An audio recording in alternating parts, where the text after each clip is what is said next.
Mathematics, Advanced Subsidiary Level, Paper 1, 2024, Part 4. Question number 8.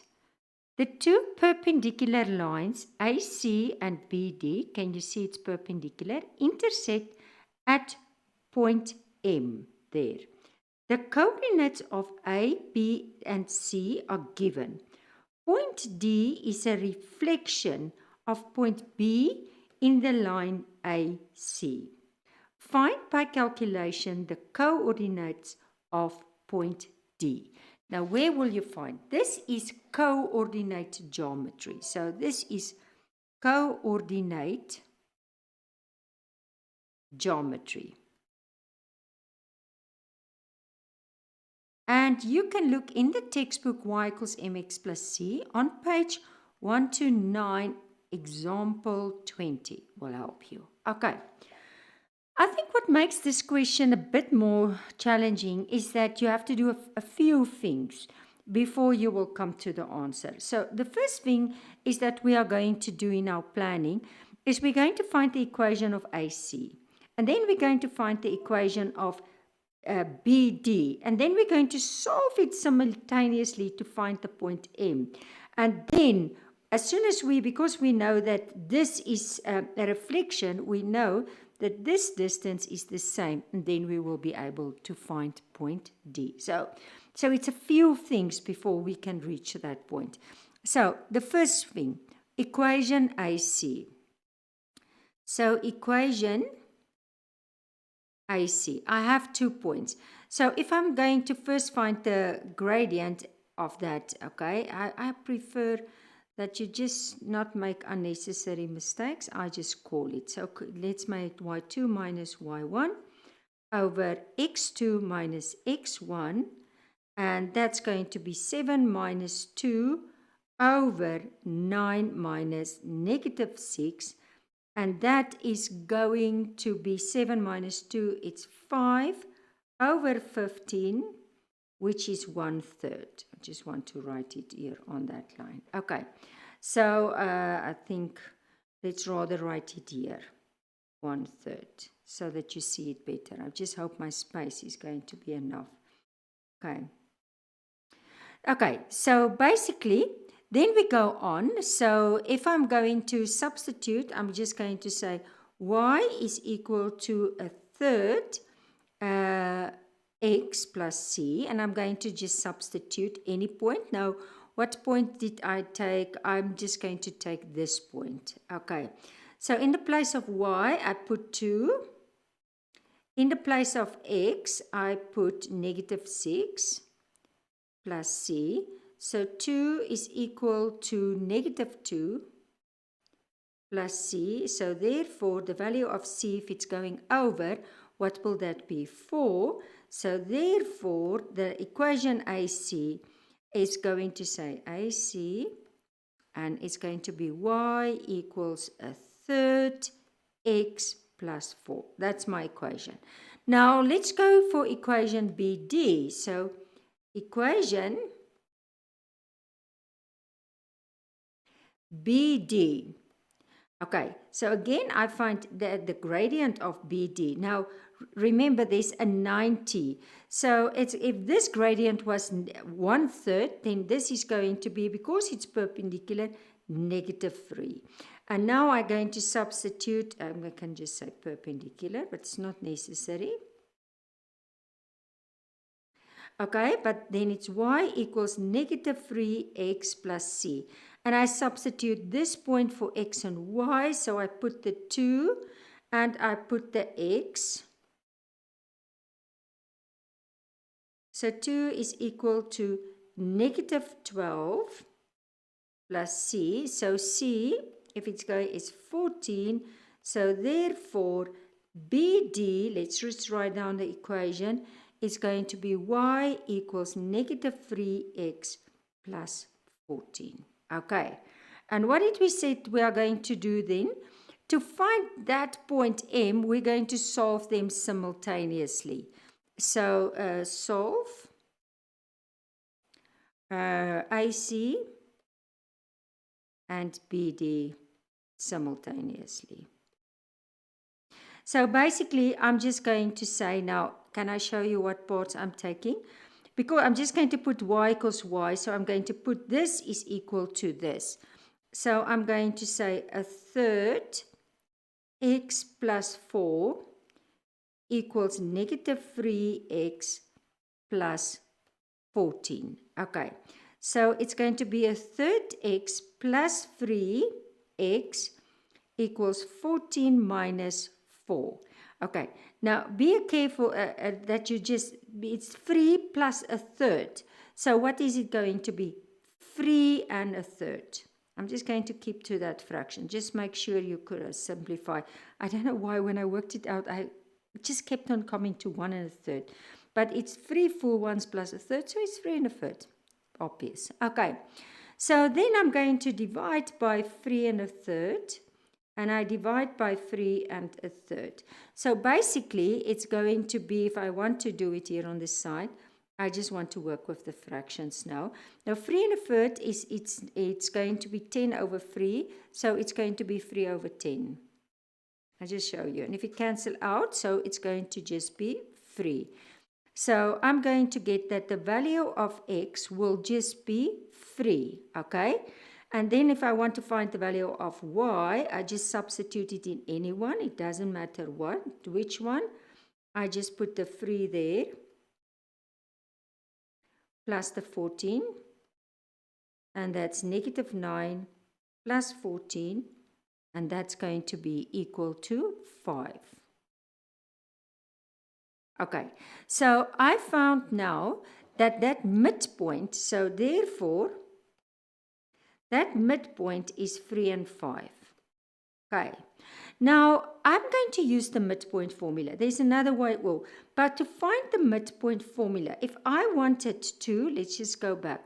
If I want to find this midpoint, I will just say I add up the x values and I divide by 2. And I add up the y values and I divide by 2. So that's the principle that I'm going to use. I'm going to say, if I add up the x values, so the x1, okay, I'm going to just make it like this. Just forget about this x and y's now. We're going to work with new ones.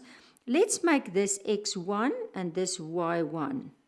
And let's make this x and y. Doesn't matter. Okay, rather going to call this x2, y2.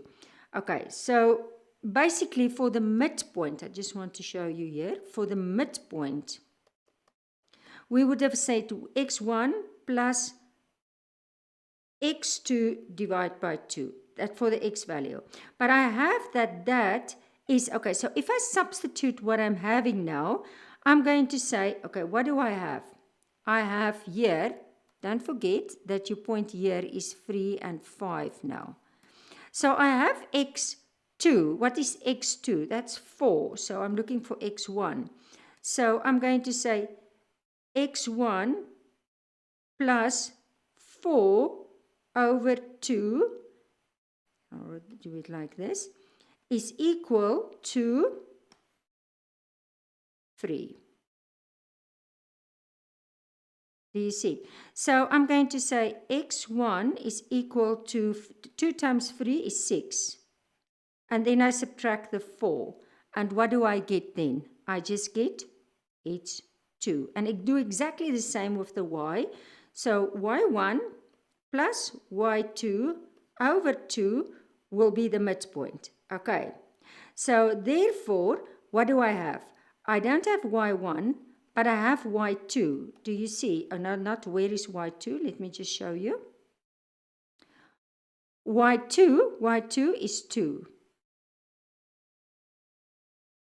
Over 2, and the midpoint, I have the midpoint. What is the midpoint?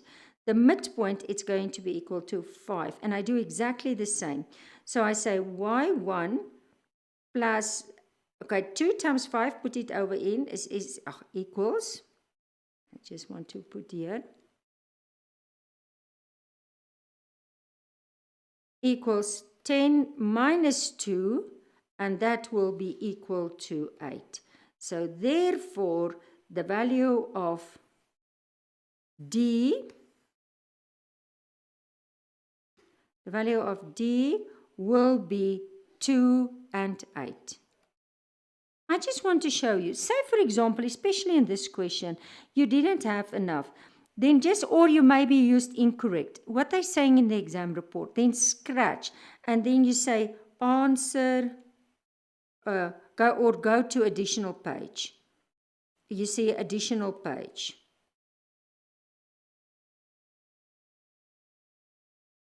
And then don't forget, if you come to the additional page, can I just show you? Then you must just mark it very clear and say, okay, this is, then you say question 8. You follow? So just mark, and if you don't want them to look at and you want to totally start, then don't forget to delete the work at question 8. Okay, but let's go to the exam report. Okay, the exam report says, and I can make it even a little bit bigger, let you see better. They say it's fairly answered. A number of candidates managed to get the midpoint 3.5, but could not proceed beyond that. Others even wrongly calculate that 3.5 was the required point D. There were a few candidates who struggled to solve simultaneously the equation AC and BD. This is an ordinary level concept, which candidates at this level are expected to master well. Okay, so what did they give? If you got a line AC, if you got line BD, if you got the midpoint 3.5, and then if you use the formulas correctly, and then for the final answer. So this is how they marked this question. Question number 9.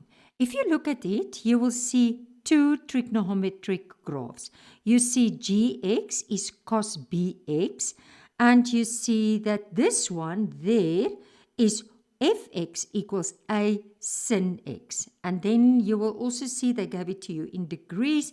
They gave you this point 90 and -3. Very important, this is -3. That's also a point they are giving you. Okay, so where will we find it? So it's the deductions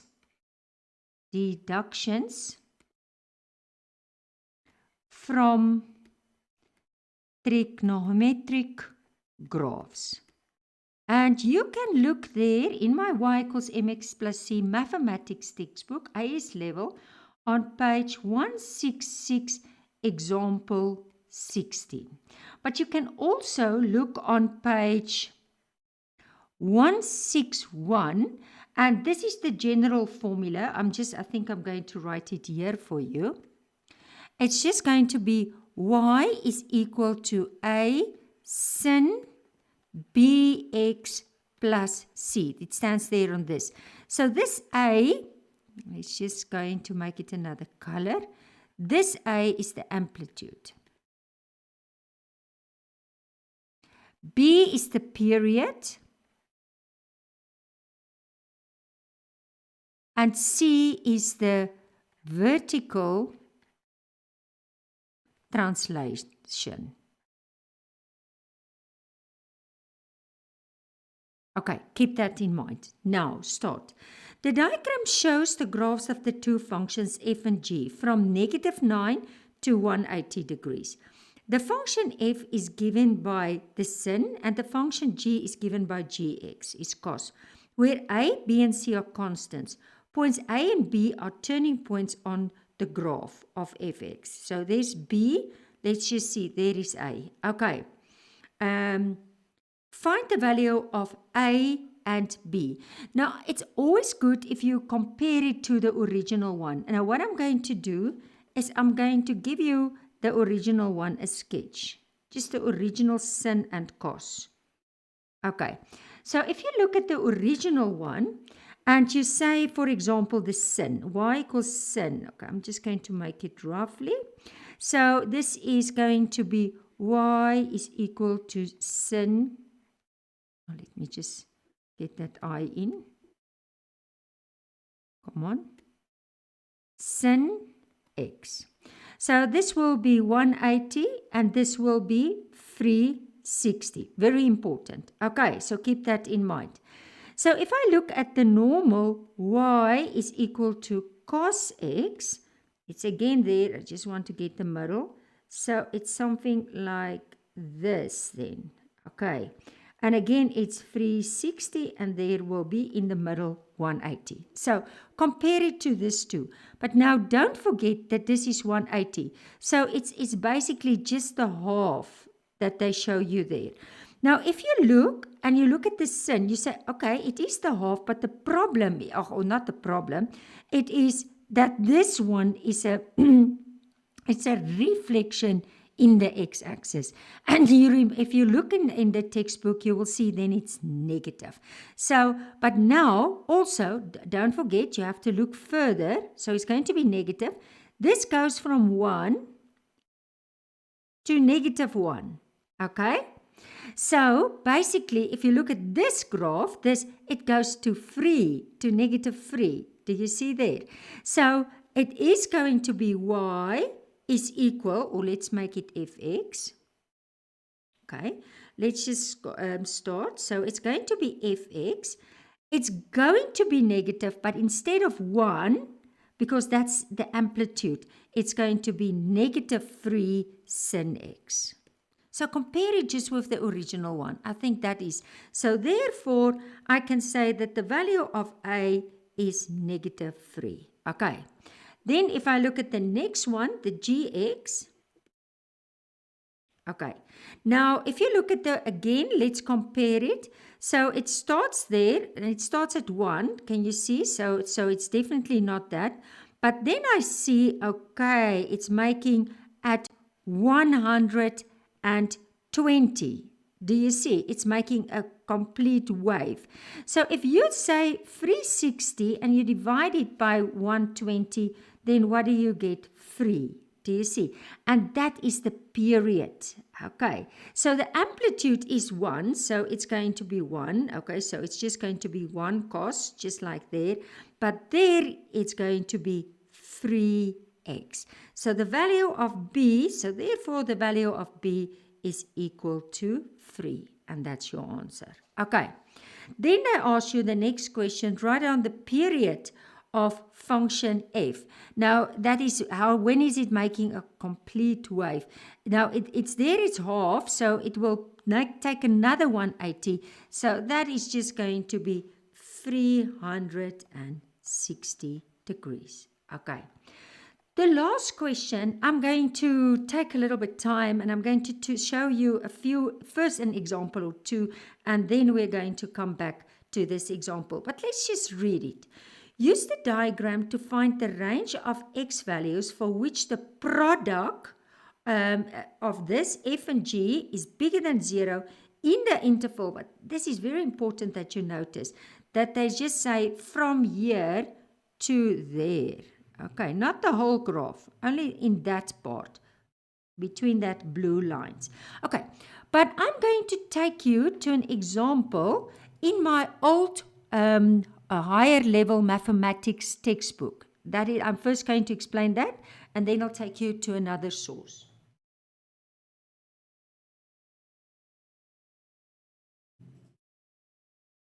Now, if you look at this, it's in the old textbook, and I believe some of the teachers is still having it in their classroom. Okay, so if you look at this one, and there is an example. It was on page 156, and it was the higher level mathematics textbook. When you multiply and it's bigger than 0, okay, then what is where the graphs are equal on the same side of the x-axis. Now, I'm going to take you even deeper in another source, but our first one. So if you look at these two graphs, it's this one and this. Where are they on the same side? Now, if I take this, okay, I just want to show you from the previous that value there was pi over 2. Okay, that was pi over 2. Let's rather write it there. Pi over 2.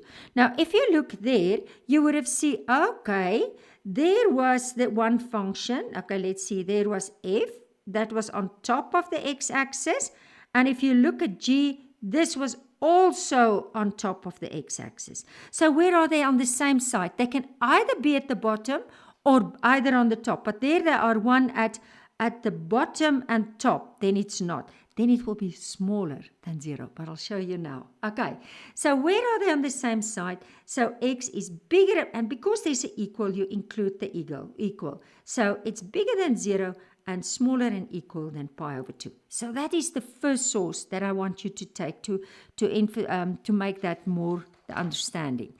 But I also want in this question, I'll show you how you can use ChatGPT to support your understanding.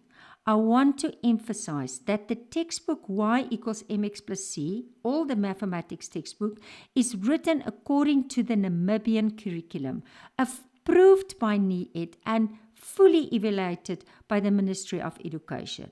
So if you use another source like ChatGPT, it's always best to check it with your mathematics teacher. But used correctly, ChatGPT can help you explore topics more deeply and be a very useful learning tool. And I want to show you today this is the first time that I'm mentioning it in one of my videos, and I think in the future I will bring it a little bit more in, but I want to show you how to use it. Okay, so let's open on ChatGPT on the internet.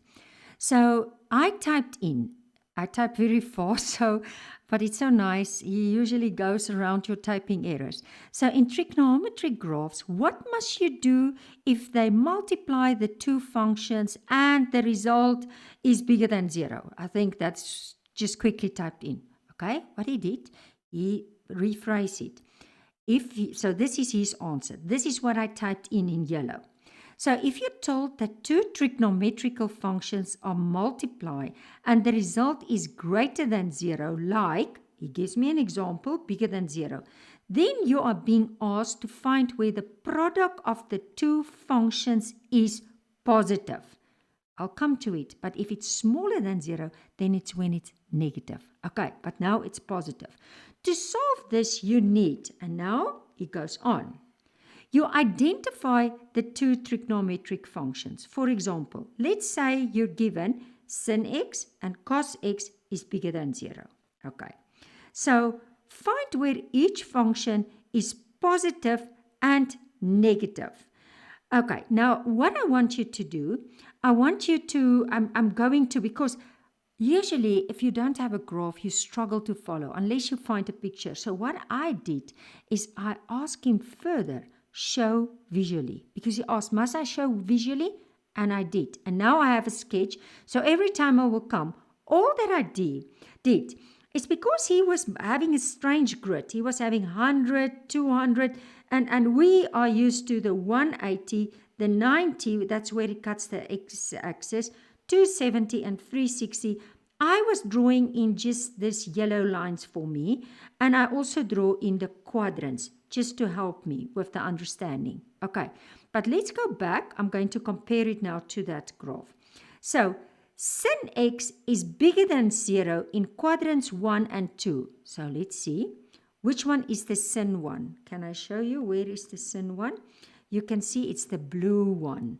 So this one is y equals sin x. Now, where is it bigger? It's when it's on top of the x-axis. So it's in quadrant 1 and 2. Okay, I follow. Let's go back. Cos is bigger than 0 in quadrant 1 and 4. Let's see if it's correct. Cos, which one is the cos? This is my cos one. Let's just make it, what color will we make the cos one? Make it yellow. So y is equal to cos x. Now, where is it on top of the x-axis? Can you see in quadrant 1? Do you see it there? In quadrant 1 and in quadrant 4. That's what they're saying there. Okay. And they gave me the range. Now they say, if then they are comparing, where is it positive, where? So the sin is positive, and the result is positive. But also, if it's a positive and a negative, then it will be smaller then it's a negative. And if it's a negative and a negative, so I'm focusing on the positives now. Okay, positive, I get it if it's where both is positive. So both is on top of the x-axis.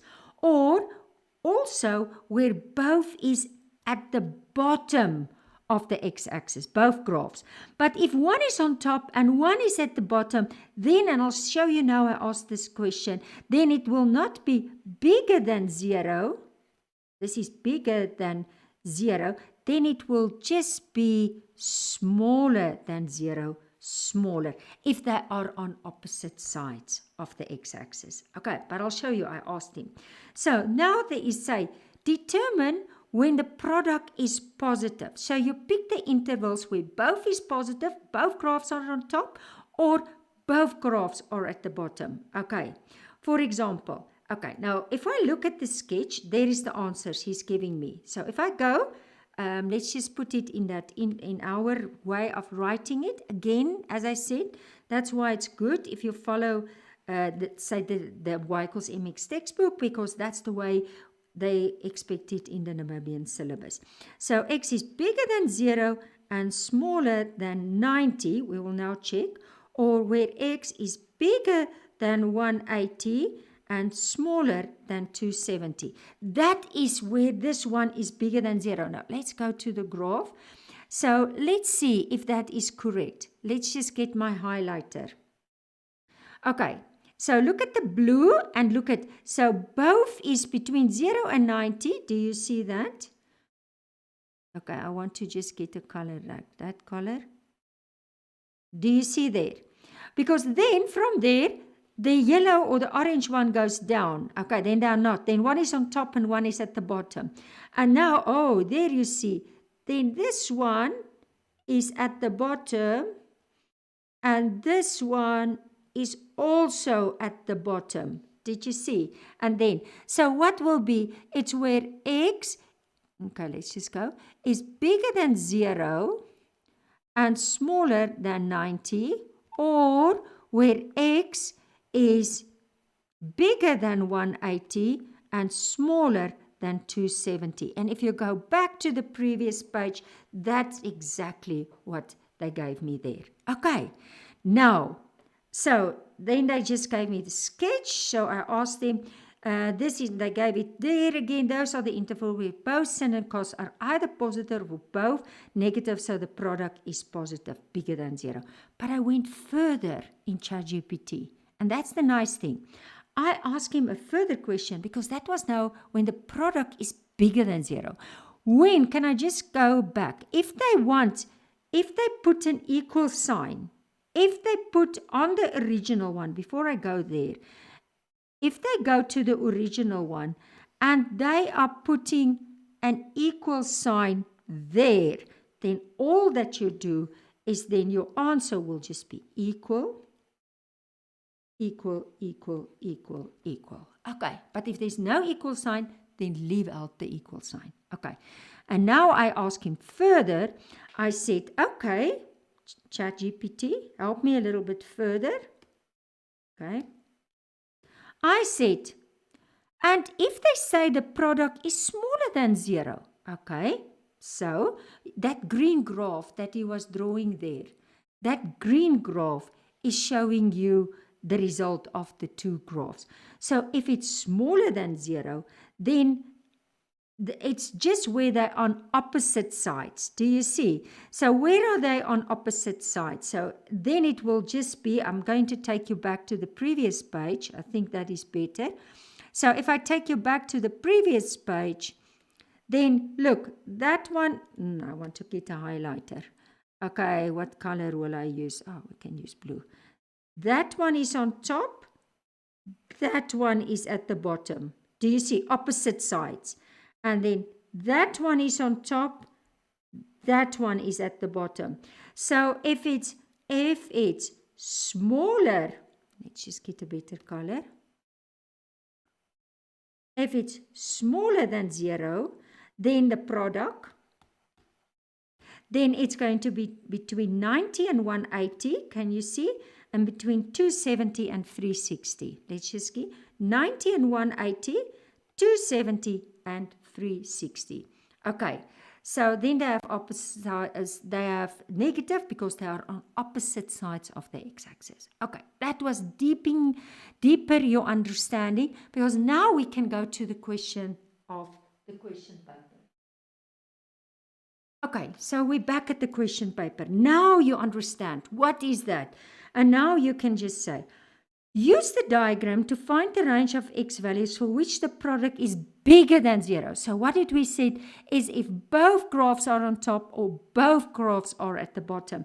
But now just be careful. They catch you out by making it, and I show you, I think I showed you in blue lines. So just in the blue line. So just go to your graph. It's actually just reading down. Now, if you're looking in your graph, and you must see, because if you look there, I'm going to show you, then that one is on top, that one is at the bottom. Oh, there, do you see? If I must highlight it for you, then you will see there. This one is, both are on top. Did you see that? And then this one is still top, but this one is bottom. But oh, there, both is at the bottom, but only up to 90. Both is at the bottom. Do you see that? And now I'm just going to describe that, and I just want to show that you can see the graph still.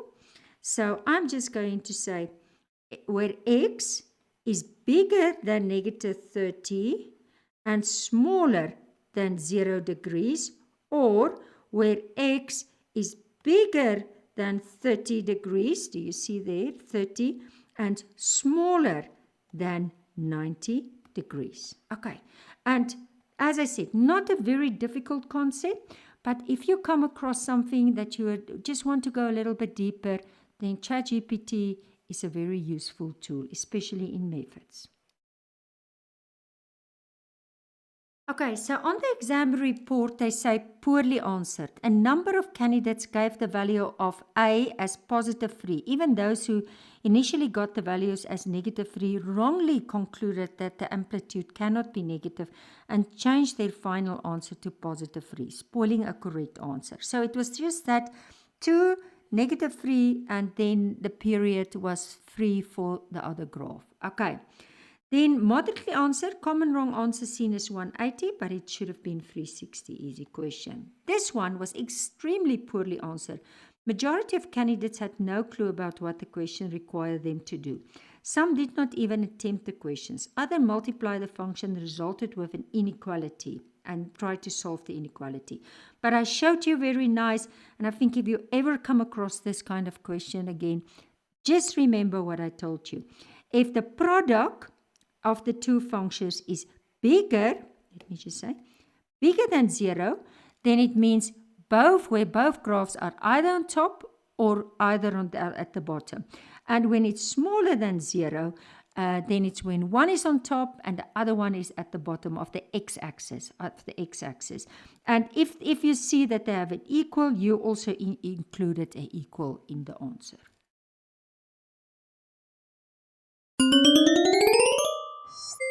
Exam tips! All right, class, let's check your answers. I got it. First, I rearranged, then calculated. So my final answer is 6.89. Wait, OP, you rounded too early. I did the same steps, but I kept the full calculator display. So, now, rounding at the end, my final answer is 6.88, 3SF, not 6.89. Exactly, Anna. Upi rounded too early. That's premature rounding and might cost him a mark. Always keep full calculator values until the final step. Lesson learned? Never round too early.